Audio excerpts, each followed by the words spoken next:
Dans notre prochain reportage, on va vous montrer que grâce au progrès de la technologie, la réalité dépasse parfois la science-fiction. Exemple, les maisons intelligentes. Elles se multiplient au Québec et pas seulement chez les gens riches et célèbres.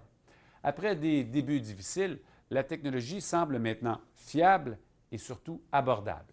Et vous allez voir, les résultats sont parfois franchement impressionnants.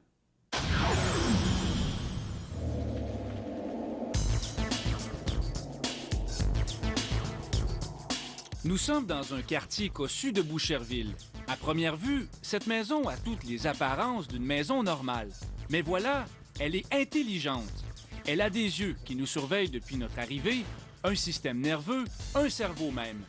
Grâce à un réseau de câbles informatiques, la sécurité, le chauffage, l'éclairage et même la musique sont contrôlés par ordinateur. Dans le jargon de la construction, on dit de cette maison qu'elle est domotisée. Au Québec, entre 3 et 5 des nouvelles constructions résidentielles seraient dotées d'un système du genre.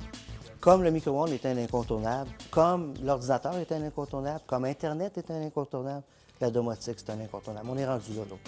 On est en train de tourner un gros chapitre là, dans la construction. Nancy Keith habite dans une maison domotisée depuis moins de 2 mois. Le programme informatique qui gère sa maison est dans son ordinateur portable. Pour effectuer des changements, elle n'a qu'à le échanger les paramètres.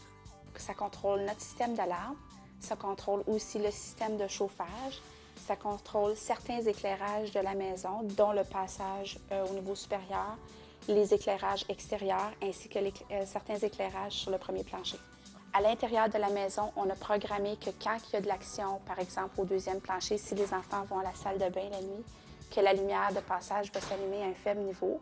Puis lorsqu'ils retournent dans leur chambre, automatiquement, la lumière s'éteint. OK, tu transformes celui-là, puis moi, je transforme celui-ci, OK? Si on met notre système d'alarme pour dire qu'on s'en va, aussitôt le système va reconnaître qu'il n'y a pas personne dans la maison, automatiquement, le système d'alarme, le système de chauffage va baisser de chaleur. Et puis, quand on va revenir, ils vont se rendre compte qu'il y a du monde puis qu'il y a de l'action dans la maison. Donc, le système va augmenter la chaleur automatiquement.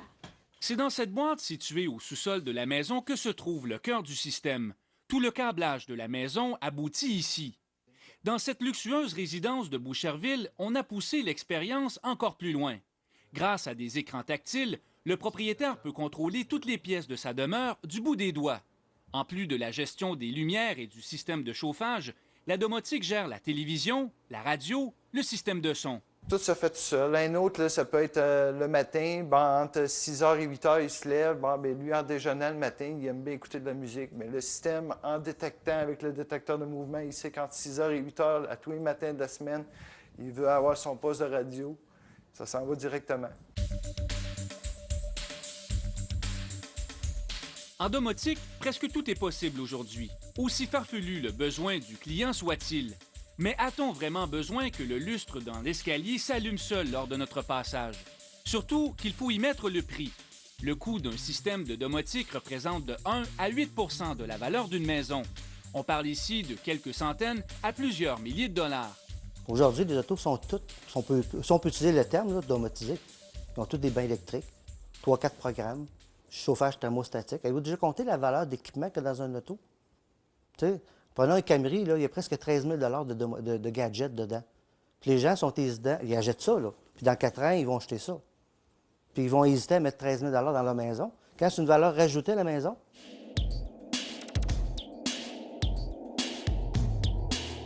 En effet, les Québécois hésitent. La domotique a le vent dans les voiles partout ailleurs en Amérique du Nord, sauf ici. Les consommateurs sont encore craintifs. Les entrepreneurs en construction, encore plus. C'est comme toute nouvelle technologie qui arrive dans le domaine de la construction, les entrepreneurs ont un réflexe de prudence.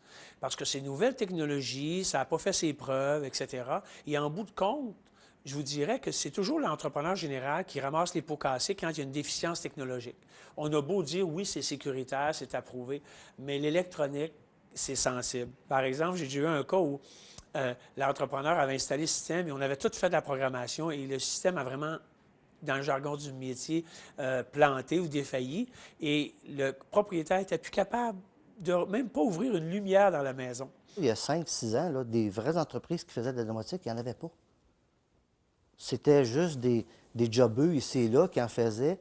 Puis, effectivement, ces problèmes-là sont arrivés. Fait qu'on est obligé, comme tantôt on disait, on vit avec un historique non problématique. Mais ça fait partie du passé, là. Ça, c'est le cerveau, oui. Passé ou non, les domoticiens du Québec vivent encore avec cette mauvaise réputation. Pour tenter de plaire aux consommateurs, ils brandissent des promesses d'économie d'énergie. La domotique serait l'outil idéal pour réduire notre facture d'électricité. Et ce, même si des thermostats programmables et des minuteries pour les lumières peuvent facilement être achetés à la quincaillerie du coin. Les thermostats qui vendent programmables, c'est programmé, mais c'est basic comme tel. C'est un bon dépannage, c'est un plaster. Lorsqu'on a un contrôleur de domotique, bien lui, il va être capable de programmer vraiment selon les événements. Y a-t-il de présence, y a-t-il pas de présence? Est-ce qu'il y a des occupants, y a-t-il pas d'occupants? On se fout de la journée. On va dire, par exemple, je veux que telle pièce soit en mode écono lorsque je suis parti. La domotique peut nous permettre de programmer le thermostat, mais il y a aussi des thermostats programmables qui existent sur le marché. Ceux qui sont non programmables, on va aller chercher à peu près 10 d'économie. Ceux qui sont programmables, on parle de 15 Regarde. Bref, s'il y a des économies à faire, elles sont minimes. Mais il reste le confort d'un système qui fait tout à notre place sans qu'on ait à se soucier de quoi que ce soit. En autant qu'on ne perde pas nos réflexes de base. Moi, j'ai eu des téléphones, une madame m'appelle, elle dit « Hey, j'ai un problème, là, ma lumière, elle allume plus, puis c'est ci, puis c'est ça. » J'ai dit « Oui, pas de problème, je vais y aller, vous régler ça demain. »« Oui, mais je voudrais avoir la lumière. »« Oui, mais vous avez juste à l'allumer, pesez sur le bouton, ça va allumer. » Puis actuellement, tu pèses sur un bouton pour allumer la lumière. Elle avait déjà oublié qu'elle pouvait le faire manuellement.